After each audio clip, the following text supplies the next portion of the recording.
आहे. या सगळ्या गोष्टीवर जर समजा प्रश्न आले तर क्लिअर करू, आणि नाही प्रश्न आले तर आपल्याला शिकायचं आपल्याला सरळ व्याज. ठीक आहे, तर सरळ व्याज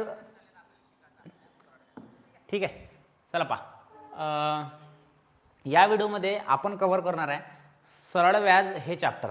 आता विषय असा आहे की सरळ व्याज चॅप्टर एकदम कठीण वाटते काही पोरायले, परंतु चॅप्टर एकदम सोपं आहे. कसं, या सरळ व्याज चॅप्टरमध्ये काही गोष्टी ठराविक आहे ज्या विचारते आपल्याला नॉर्मली. जसं आता पहा, तुम्हाला पेपरले पोलीस भरतीला काय विचारण, सरळ व्याज विचारण, सरळ व्याज किती, हा एक मुद्दा आहे. दुसरा विचारू शकते तो रास किती, रास कायले म्हणते हे मी तुम्हाला सांगतो आत्ताच. तिसरा मुद्दा विचारू शकते दर किती, किती % दर होता. आणि चौथा मुद्दा विचारू शकते तो व्याजही तुम्हाला देऊ शकते तो, आणि तो रक्कम विचारून घेईन की रक्कम किती होती ते, म्हणजे त्याला मुद्दल रक्कम मुद्दल म्हणतो आपण. अलग लक्षात, ह्या गोष्टी तुम्हाला विचारू शकते 4. आणि 4 गोष्टी आपण असे 4-5 प्रकारचे एक गणित पाहू, किंवा 2 घेऊ, नाही आलं लक्षात तर 2 गणित घेऊ. तर आपल्याला हे तर क्लिअर करायचं आहे, म्हणजे सरळ व्याजाचा कोणताच प्रश्न तुमचा चुकणार नाही, हा आपण प्रयत्न करू या व्हिडिओमध्ये. ठीक आहे, आणि पहिला व्हिडिओ आहे, जर थोडं काही अटकला, आवाज गिवाज अटकला तर तुम्ही पाहून घ्या, तेवढं नॉर्मल तेवढं लक्षात घेऊन घ्या. ठीक आहे, प्रश्न हा आपण टाईप केलेला आहे 10.8% दराने एक रास विचारली आहे ना, तर हा प्रश्न नाही घेऊ आपण, प्रश्न थोडा बदल करू. ठीक आहे, इथं विचारलेला सरळ व्याज. चला ठीक आहे, हा बेसिकचा प्रश्न आहे. बेसिकच्या प्रश्न आपण सुरू करू या व्हिडिओला. ठीक आहे, चला पहा. जसं आता प्रश्न काय म्हणते पहा, 10.20% दरानं 3000 रुपयाचं 3 वर्षाचं सरळ व्याज किती रुपये होईल म्हणते. ठीक आहे, आता गणित पोहे कसं करायचं. आता तुम्हाला हे गणित नॉर्मलीच आहे, हे गणित सगळ्याला येते. आपल्याला शिकायचं हे नाही आहे, शिकायचं आहे दुसरं तिसरं गणित महत्त्वाचं शॉर्टकट पद्धतीनं. हे गणित पुरा गावाला येते, सगळ्याला माहीत आहे. सरळ व्याज हा शब्द जर प्रश्न पेपरला आला सरळ, मग आपण हे सरळ लिहा लागते. म्हणजे कसं, 20% दर आहे, 20%, 3000 रुपयाचा आहे, 3000 रुपये, आणि 3 वर्षाचा आहे, 3 वर्ष. सरळ एका रेषेत लिहायचे, सरळ एक रेष मारायची. ठीक आहे, सरळ व्याज जर विचारलं तर सरळ एका रेषेत लिहा लागते, आणि भागिले 100 एकच वेळा घ्या लागते. त्यांना किती वर्ष म्हणू, 3 वर्ष म्हणू का 9 वर्ष म्हणू का 10 वर्ष म्हणू, यांना किती वर्ष म्हणू, आपल्याला 100 एकचदा घ्या लागते. पण चक्रव्याज व्याज असं नसते. चक्रव्याज व्याजामध्ये त्यांना जर 3 वर्ष म्हटलं तर हे 100 3 वेळा लिहा लागते, त्यांना जर 2 वर्षासाठी म्हटलं तर हे 100 2 वेळा लागते. हा फरक आहे सरळ व्याज आणि चक्रव्याजमध्ये. ठीक आहे, तर सरळ व्याज तुमच्या लक्षात आलं असेल. या पद्धतीनं सरळ व्याज काढायचं, सरळ एका रेषेत लिहायचं, भागिले 100 घ्यायचं. चला बा, कट कट, 32 6 37 18, हा एक आणि हा एक, 2 शून्य उरलेले, 1800 रुपयाचं उत्तर पाहिजे होतं. आलं लक्षात. काय केलं, 20% दरानं 3000 रुपयाचं 3 वर्षाचं सरळ व्याज म्हटलं भागिले 100, 2 शून्य घ्या, 32 6 37 1800 रुपये सरळ व्याज हे पाहिजे होतं उत्तर. ठीक आहे, आवाज वगैरे क्लिअर येऊन राहिला का पाहून घ्या फक्त एकदा.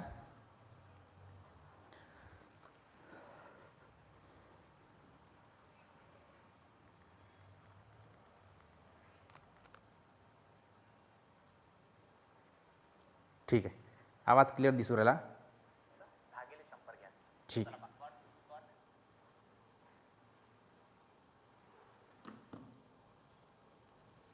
चला समजू राहिलं पोरायले काही. आपण सेम असंच गणित घ्यायचं का एक पाहू. जे विद्यार्थी समजा जुळले असन किंवा नसनही जुळले तर काही विषय नाही, हा व्हिडिओ परमनंट यूट्यूबवर राहीन आपला. एक गणित घेऊ आपण असं सेम, सरळ व्याज किती विचारलं. ठीक आहे, चला पहा, हे गणित कसं करायचं एकदा, एकच गणित रिपीट करू राहिलो. हां, 10.500 रुपयाचं 2 वर्षाचं सरळ व्याज विचारलं, म्हणजे सरळ एका रेषेत लिहायचं आहे. 10% दरानं 500 रुपयाचं आणि 2 वर्षाचं एका रेषेत लिहायचं सरळ व्याज म्हटलं तर सरळ एका रेषेत लिहायचं, आणि भागिले आपले 100. ठीक आहे, चला 0 0 कॅन्सल, 0 0 कॅन्सल, 10 पाहिजे 50, 50 दुनी 100 रुपये सरळ व्याज. हे सरळ व्याज एक मार्काले पेपरले येते पोलीस भरतीले.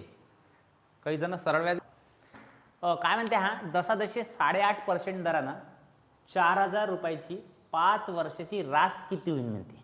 आता रास म्हणजे काय, तर रास या शब्दाचा अर्थ ज्याला समजला त्याला हे गणित त्याच्यासाठी चिल्लर आहे गणित. हे पहा, तुम्ही समोरच्या जवळून 4,000 रुपये समजा उसने घेतले, त्याला मुद्दल रक्कम म्हणत असते. उसने घेतले 4,000 रुपये आणि त्याच्यावर तुम्हाला जे काही व्याज लागलं, जे काही समजा आपण उदाहरणार्थ पकडून तुम्हाला लागलं 500 रुपये व्याज. ठीक आहे, 500 रुपये व्याज म्हणजे टोटल तुम्ही वापस किती द्याल त्याला, त्याच्यानं घेतलेले 4,000 आणि त्याच्यावर लागलेलं व्याज टोटल 4 आणि 5 4,500 रुपये. बरं, हे जे एकूण रक्कम असते ना, एकूण रक्कम याले म्हणते रास. म्हणजेच काय, म्हणजे जर आपल्या गणिताच्या भाषेत जर विचार केला तर मुद्दल प्लस व्याज इज इक्वल टू रास. आलं का लक्षात. म्हणजे काहीच नाही, तुम्ही काय करायचं, याच्यातही सरळ व्याजच काढायचं. ह्या गणितात तुम्ही व्याज काढायचं, सरळ व्याज. आपण सरळ व्याज कसं काढतो, सरळ एका रेषेत लिहून व्याज काढायचं, या 4,000 रुपयात टाकायचं, त्याला म्हणते रास. पा करतो मी गणित. दशादशी किती म्हणते तो, 4,000 रुपयाचं किती टक्के दरानं, 8.5%. जरा पॉईंटमध्ये आहे, चला हे शिकून घेऊ पॉईंटमध्ये कसं करायचं. आणि किती वर्षाचं, 5 वर्षाचं. काय विचारलं, रास. रास विचारली, पण आपण काय काढू, व्याज काढू. पहिले व्याज आपण असं काढत असतो ना, भागिले 100 घेऊन. चला 4,000 रुपयाचं 8.5% दरानं 5 वर्षाचं रास विचारली, पण मी पहिले व्याज काढतो. आता इथं पॉईंट आहे, हा पॉईंट आपल्याला गायब करायचा आहे. तर पॉईंट नंतर एक अंक आहे म्हणून 1 शून्य खाली वाढते. म्हणजे 1 शून्य जर इथं दिला तर तो जो पॉईंट आहे तो झाला गायब. आला का लक्षात. हा नियम आहे. पॉईंट नंतर 1 घर असेल तर 1 शून्य, पॉईंट नंतर 2 घर असेल तर 2 शून्य वाढत असते. ठीक आहे, एवढं माहीत आहे सगळेले. आता इथं काय करायचं, 2 शून्य 3 शून्य इच्छे गायब होते. पहा 3 शून्य गायब, इच्छे 3 शून्य गायब, खाली काहीच नाही उरलं. मग आता वरच्याचा गुणाकार करून घेऊ. चला 4 पंच 20, 20 शून्य आजच्या 2, 4 8 32, 32 आणि 2 34, गुणिले हे 5 उरले रे बा. म्हणजे याचाही गुणाकार करावा लागेल ना, करतो मी. 5 शून्य शून्य, 5 चोक 20, 20 शून्य हातच्या 2, 5 त्रिक 15, 15 आणि 2 17.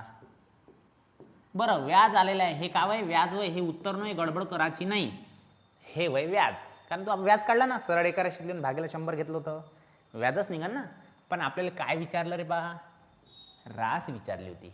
मग रास कशी काढत असतो, आपलं मुद्दल रक्कम समोरच्याचे 4,000 रुपये घेतले होते ते द्या लागन, आणि तुमचं व्याज 1700 रुपये झालं त्याच्यावर, तेही द्या लागन.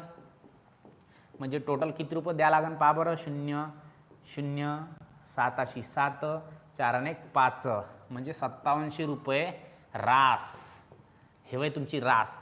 म्हणजे हे हा जो आकडा आहे, म्हणजे आपण एखादी गाडी वगैरे घेतली, 1 लाखाची गाडी, आणि त्याच्यावर आपलं 10-15,000 रुपये व्याजच चाललं, तर आपल्याला ती गाडी कितीची पडली, 1,10,000ची किंवा 1,15,000ची. म्हणजे टोटल व्याजासहित दिलेली रक्कम म्हणजे रास असते. टोटल व्याजासहित दिलेली रक्कम म्हणजे रास. हा महत्त्वाचा मुद्दा इथं आपण शिकलो. म्हणजे हे लक्षात ठेवा नेहमी, मुद्दल रक्कम जी असते तुम्हाला दिलेली, बस त्याच्यात तुम्ही व्याज काढायचं आणि टाकून द्यायचं 4,000 रुपये. आलं लक्षात. आणखी एक गणित घेऊ, जरी लक्षात नसणार तर काही टेन्शन घेऊ नका. एक गणित घेऊ, सेम रासच विचारली आपल्याला समजा. हां, या गणितात आपण रास घेऊ.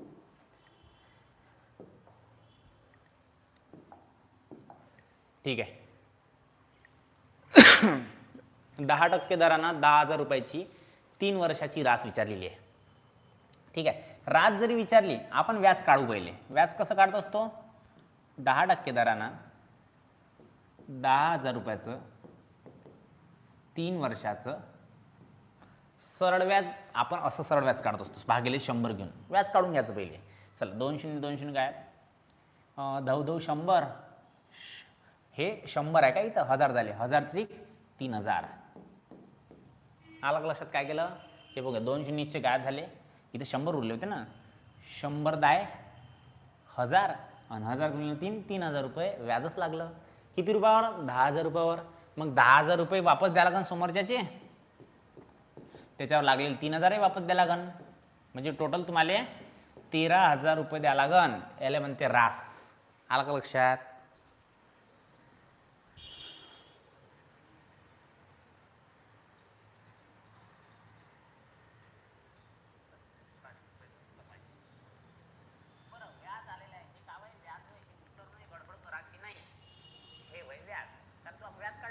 ठीक आहे.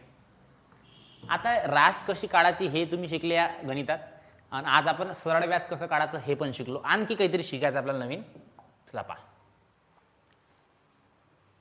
याच्यात रास विचारलेली आहे. तुम्ही करून पाहायचं असेल तर तुम्ही करू शकता, मला याचं उत्तर टाकजा कमेंटमध्ये. ठीक आहे, आपण रास शिकलो आताच. रक्कम काढणं शिकायचं आपल्याला. हे गणित आहे नवीन शिकण्यासारखं चांगलं. पहा काय विचारलं, रक्कम म्हणजेच प्रिन्सिपल म्हणजेच मुद्दल रक्कम, तुम्ही घेतलेली उसने पैसे समोरच्या जोडून, तुम्ही किती रुपये घेतले होते पुढच्या जोडून, बस ते रक्कम काढायची आपल्याला. मग आता त्याच्यासाठी तुम्हाला दरही दिलाय ना, 4% घेतले होते पैसे, आणि 3 वर्षासाठी घेतले होते, मुदतही दिलेली आहे. किती वर्षासाठी घेतले होते? 3 वर्षासाठी. आणि त्याच्यात व्याजही दिलेलं आहे तुम्हाला, व्याज 1200 रुपये लागलं म्हणते. 3 वर्षाचं व्याज 1200 रुपये लागलं म्हणते. तर ते घेतलेली रक्कम, उसने घेतलेले पैसे होते किती हे तुम्हाला काढायचं आहे. चला पहा काय करायचं. हे बेस्ट गणित आहे, सगळ्यात आवडीचं गणित आहे माझे. व्याज जर गणितात दिसत असेल तुम्हाला, व्याजाला 100 गुणाचं. पहा समजा आता इथं 1200 रुपये हे काव आहे, पहा पहिले हे सरळ व्याज आहे. पण गणितात तुम्हाला डोळ्यानं व्याज दिसून राहिलं, व्याज गणितात दिसून राहिलं, तर व्याज लगेच 1200 घ्यायचं, व्याज जे काही असेल ते व्याज घ्यायचं, व्याज आले 100 गुणाचं. बस एक रेष मारायची. गणितात कधी पण व्याज दिसू द्या, व्याज आले 100 गुणा.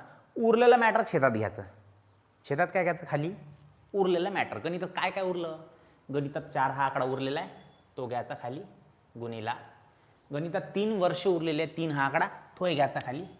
झाला, विषय संपला. एवढं जर केलं तर तुमचं डायरेक्ट ती रक्कम निघते. ती रक्कम अशी काढायची. चला पहा, 3 ने या 4 12ला भागतात, ते 3 1 3, 3 चौक 12, हे 2 शून्य याच्यावर. आता या 4 ने या 400 भाग जाते, 4 1 4, हे 2 शून्य याच्यावर. आता 100 गुणिला 100 म्हणजे आपण 100 गुणिला 100 जर केलं तर याचा गुणाकार सगळ्यात सोपा असते, अंकाचा गुणाकार करता. 1 1 1, आणि किती शून्य उरले? 2 आणि 2 4 शून्य उरले, तर 4 शून्य याच्यावर देऊन द्यायचे. म्हणजे हे किती झाले? 10,000 रुपये. ती रक्कम 10,000 रुपये होती, उसने घेतलेली. अशी काढायची रक्कम रे बा. पा लक्षात घ्या शांततेनं, काहीच गडबड नाही आहे. व्याज आले 100 गुणला, उरलेलं मॅटर छेदात. उरलंच किती होतं? 4 आणि 3. तुम्ही 4 त्रिक 12 लिहू शकता. डबल सांगू का एकदा? 1200 व्याज आले 100 गुणलं, हे 4 त्रिक 12 डायरेक्ट लिहू शकता छेदात. मी 4 आणि 3 मांडले, तुम्ही डायरेक्ट 4 त्रिक 12 लिहू शकता. पाहून घ्या, 12 1 12, हे 2 शून्य याच्यावर. 100 गुणिले 100 10,000. हे झाली ती रक्कम काढणं. आणखी एक पाहू, सेम असंच गणित घेऊया, रक्कम काढणं पाहून घेऊ. चला हे गणित पहा. रक्कम काढायची आपल्याला. समजा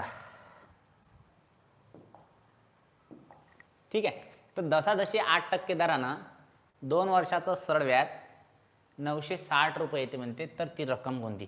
ह्या गणितात तुम्हाला व्याज दिसून डोळ्यानं 960 रुपये का हे व्याज वय.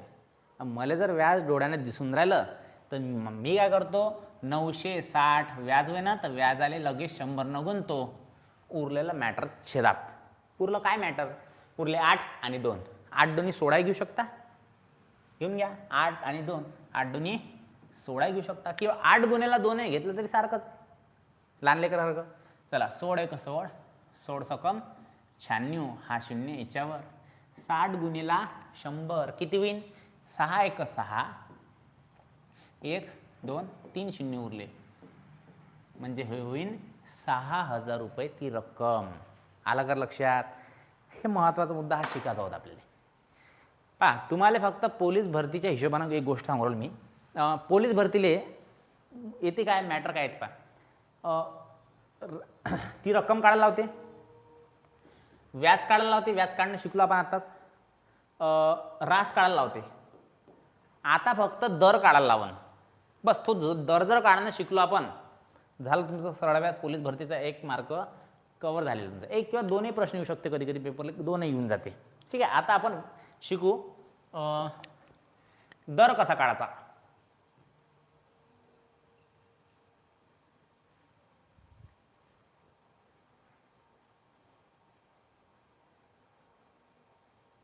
बरं, भरपूर गणित आहे आपल्याजवळ, पण आपल्याला शॉर्टकटमध्ये तुम्हाला मी या व्हिडिओमध्ये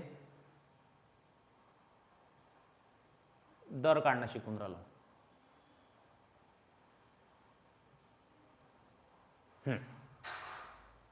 नाही, हा दर नाही, हा वेगळा आहे.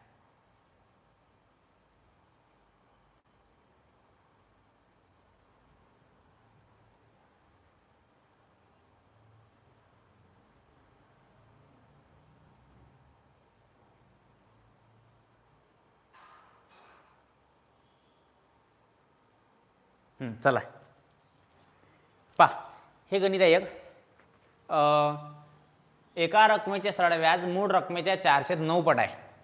दर आणि मुदत सारखीच असेल तर दर किती. आता पा, याच्यात काय म्हटलेलं आहे, हा महत्वाचा मुद्दा. हा जो विषय इथं हे पा, याने काय म्हटलं, दर आणि मुदत हे काय आहे, सारखी आहे. म्हणजे त्याचं म्हणणं आहे 5% दर असन तर 5 वर्ष मुदत असन.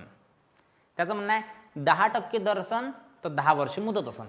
कारण तू सांगून राहिला ना, दर आणि मुदत सारखीच आहे. ठीक आहे, बरं आपण घेऊन पाहू. बरं, समजा 5% दर आणि 5 वर्ष मुदत जर घेतलं तर 5 गुणिले 5, 5 5 25 होते.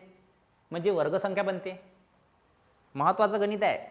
गणित तर एक मिनिटात लय दूर झालं, 10-15 सेकंदातच गणित आहे ते. पण मी तुम्हाला समजून सांगलो, शांततेने व्यवस्थित लक्षात घ्या. ते हे जे दर आणि मुदत सारखं जर असेल तर करायचं काय. पा, आकडा जर सारखा असला तर तो असते वर्गसंख्या. ठीक आहे, तर मग इथे पण हे वर्गसंख्याच आहे तुम्हाला दिलेल्या, कारण दर आणि मुदत सारखी आहे ना. आता गणित कसं करायचं बा, जर गणितात दर आणि मुदत सारखी असणार तर तुम्हाला दर विचारू का मुदत विचारू. मग ठीक, काढायचं आहे. काढायचं कसं, एका रकमेचे सरळ व्याज मूळ रकमेच्या 409 पट म्हणते तो. तुम्ही घ्यायचं हे 409 वर्गमुळात 4/9. आलं लक्षात. काऊन, कारण सारखं जर असलं तर वर्गसंख्या बनत असते म्हणून. ठीक आहे, आता करायचं काय, टक्क्यात दर टक्क्यात असते तर ए गुणाचं 100. बस एवढं करायचं. 4/9, 16/25, भरपूर गणित आहे असे. गणित सॉल्व करतो. चला, 4चा वर्गमूळ 2, 9चा वर्गमूळ 3. हे समजलं सगळ्याले. 2 2 4, 3 3 9 वर्गमूळ. आणि 100चा वर्गमूळ 10. ठीक आहे, आता हे गणित सॉल्व करतो मी. वर्गमूळाच्या बाहेर निघालेलं सगळं. चला, 3 न 10 भाग जाते काय, नाही जात, तर गुणाकार करायचा. भेद आहे 20, 10 2 20 भागले हे 3. चला, 3 सख 18, 2 उरले. 3 न 2ले भाग नाही जात, पॉईंट घेतला 0. पुन्हा 3 सख 18, 6.6% दर आला रे बा. बरं, उत्तर काय आलं आपलं इकडे, 6.6% दर. दर आणि मुदत सारखी म्हणजे 6.6 वर्ष मुदतही असेल. मग आणि पहिले सांगितलं दर आणि मुदत सारखी आहे, तर या गणितात 6.6% दर आणि मुदतही 6.6 वर्षाची येते. एक गणित तुम्ही करून कमेंटमध्ये टाका. या व्हिडिओमध्ये इथं थांबू. पोद्या मला काही पोराचं कमेंट वगैरे आहे का. एक गणित तुम्हाला देतो, पहिले समजून घ्या केलं कसं.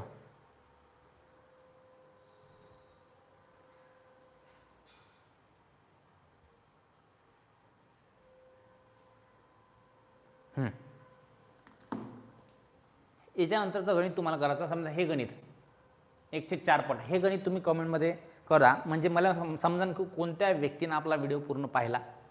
आणि जर व्हिडिओ वाटला चांगला तर एक लाईक करा. चॅनलवर नवीन आले असेल तर सबस्क्राईब करा. आणि विषय महत्त्वाचा, हा व्हिडिओ आपला पहिला आहे यूट्यूबवर. आज लाईव्ह आलो.